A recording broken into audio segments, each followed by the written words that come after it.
Hi, magandang gabi po sa inyong lahat for our second reading of the day. Pasensya na po kayo. Medyo masama pa rin po ang aking pakiramdam. Pero for our second reading of the day, ano po kaya ang makikita po natin sa second reading of the day? Palasahin lang muna po natin ang ating baraha. Ayan. Ano po kaya ang makikita natin ngayong araw na ito ng Huwebes?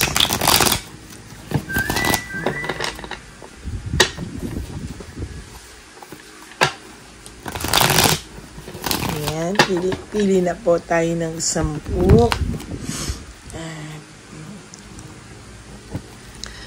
1, 2, 3, 4, 5, 6, 7, 8, 9, and 10.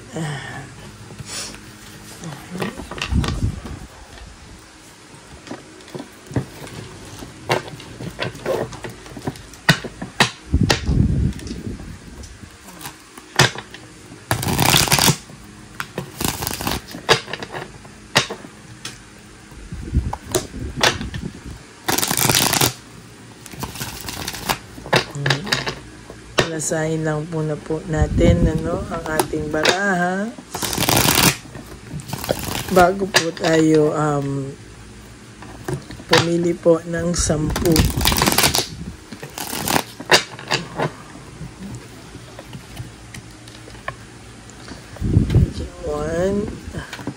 2, 3, 4, 5, 6, 7, 8, 9, and 10. Okay. Tignan po natin kung ano po yung nabunot natin. Huwag niyo po itong skip.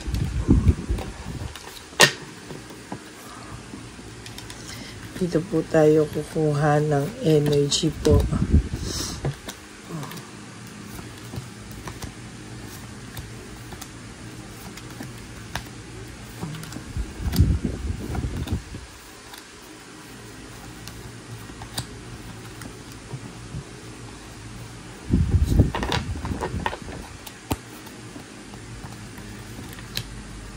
Broken family, shattered dreams, sa pagsira po ng inyong relationship or sa pagsira po ng inyong mga pangarap, relasyong nasira,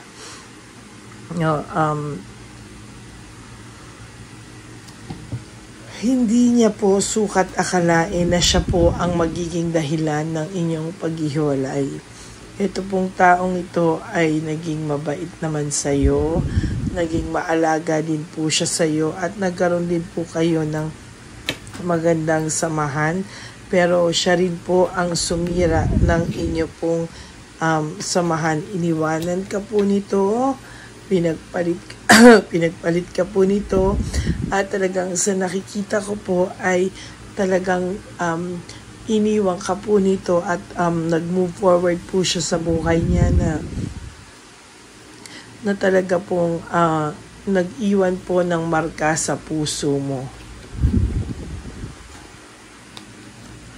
Ang dami po niyang unresolved issues, and sa nakikita ko po ay marami rin po siyang emotional baggage dahil po sa mga nangyari. Hindi po siya nakaka-move on, hindi po siya nakaka-resolve ng mga issues, parang lagi na lang pong magulo po yung isipan niya, mabigat po yung pakiramdam niya, at hindi niya po alam kung paano po mariresolve po lahat ng issues na to sa kanya right at this very moment. Confused po siya at talagang may chaos. Ang dami pong chaos at brutality po na nangyayari sa buhay nitong person na to. As a matter of fact, hindi niya po alam bakit no, dinanas niya ito.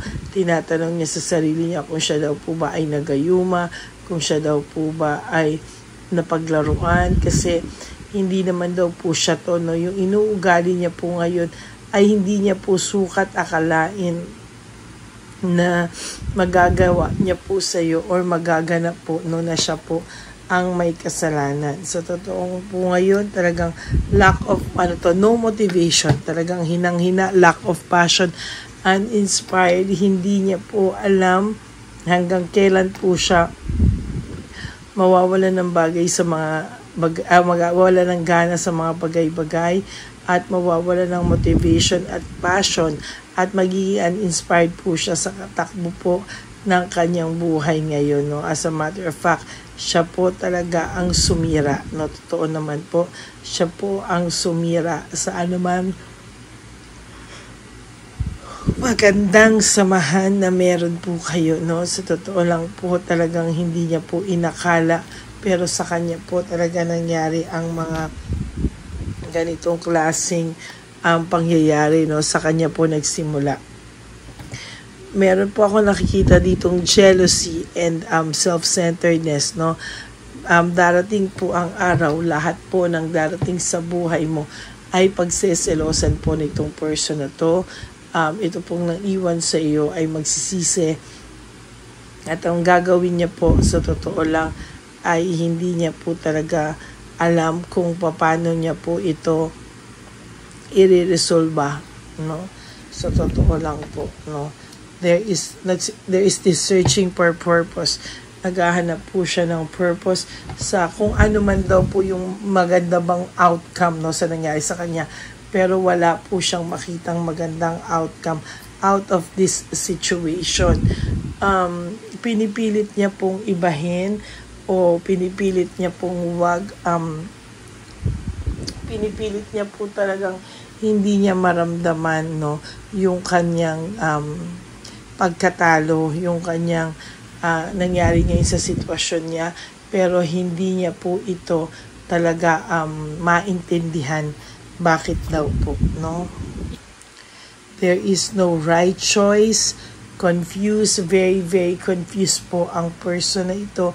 At sa totoo lang po, marami po akong nakikita dito na talagang wala po sa tama, no, wala sa tamang pag-iisip ang person nyo ngayon, ano. May mga nasabi po siya sa iyo na pinagsisihan niya, at kung pwede niya lang daw po sanang bawiin, ay kanya pong gagawin.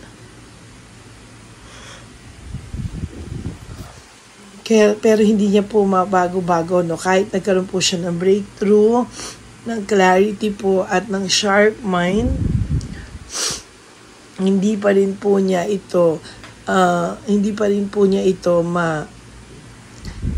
mapagdesisyonan, ano. Hindi niya pa rin po masukat akalain at maisip na ganyan po ang mangyayari sa kanya. Sa totoo lang po, siya po ay nanghihina din most of the time. Minamanipulate niya lang po yung kanyang sarili para po maging matatag siya sa mga pagsubok na darating sa buhay. Hindi niya po akalain na magkakagulo po yung buhay niya ng ganito kagulo, no. Sinasabi niya po sa iyo, for some of you, sinasabi niya po na tama na, pagod na siya, pero hindi rin naman po siya bumibitaw sa iyo mentally and emotionally. No, maaaring physical po, malayo kayo, pero hindi rin naman po siya talaga lumalayo sa iyo, no.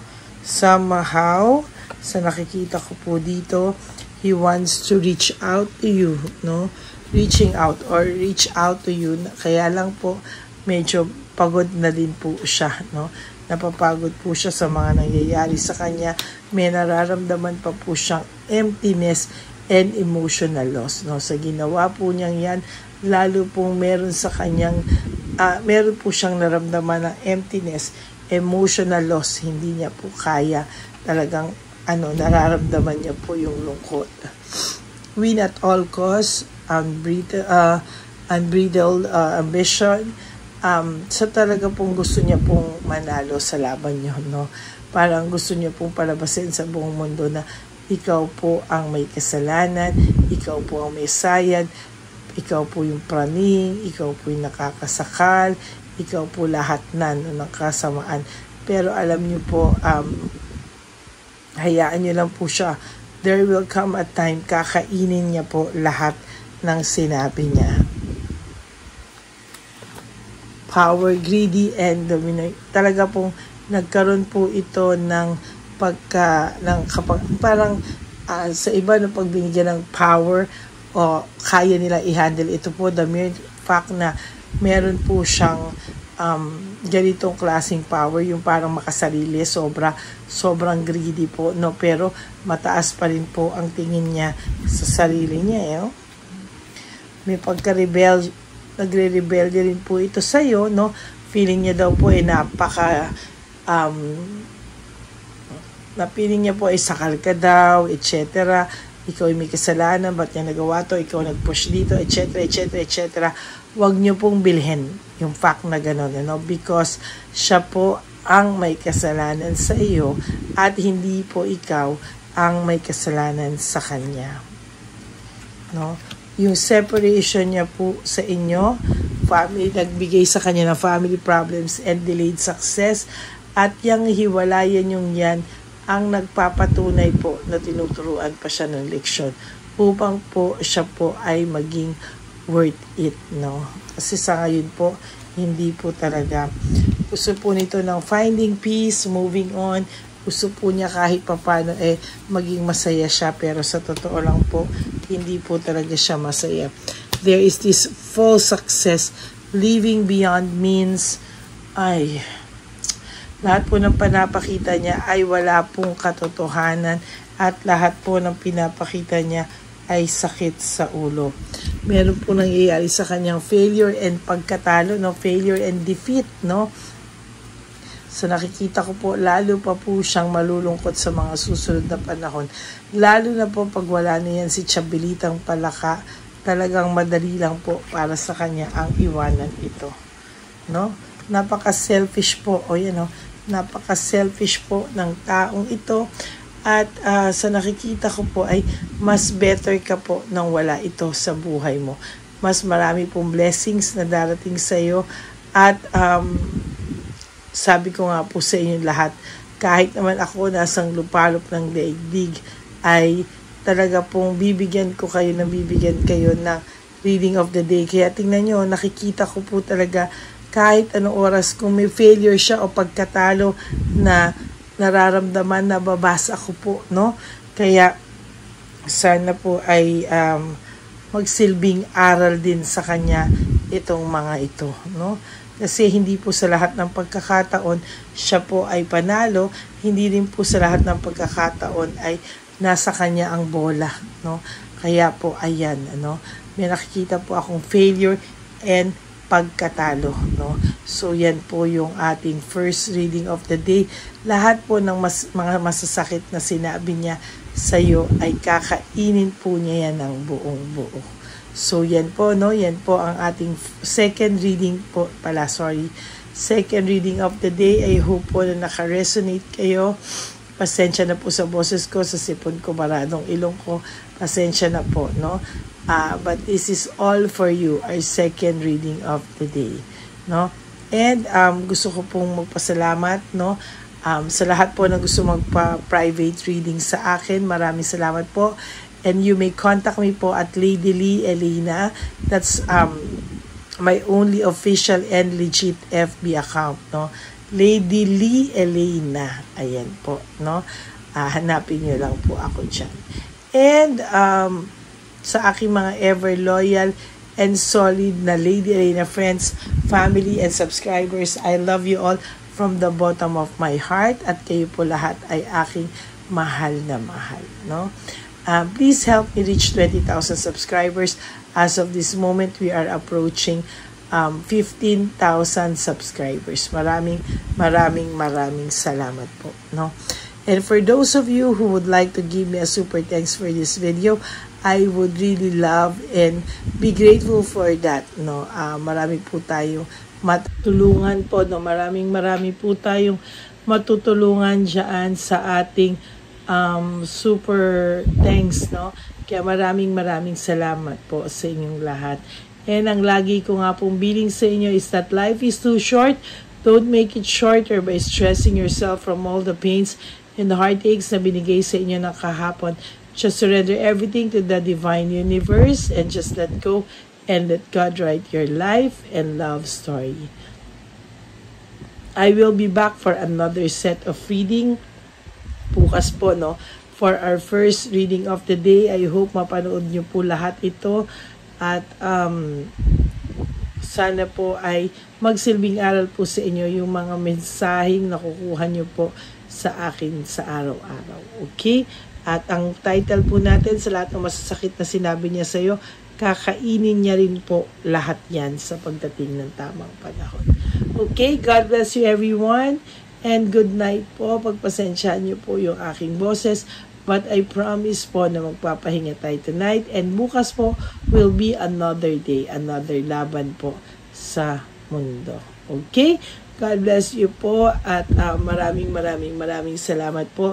Ako po ay magpapahinga muna at mahihiga at matutulog, no? At bukas po kayo po ulit ay aking haharapin for our first reading of the day. Maraming salamat po sa inyong lahat and may God bless you all and good night po and see you all tomorrow. Bye!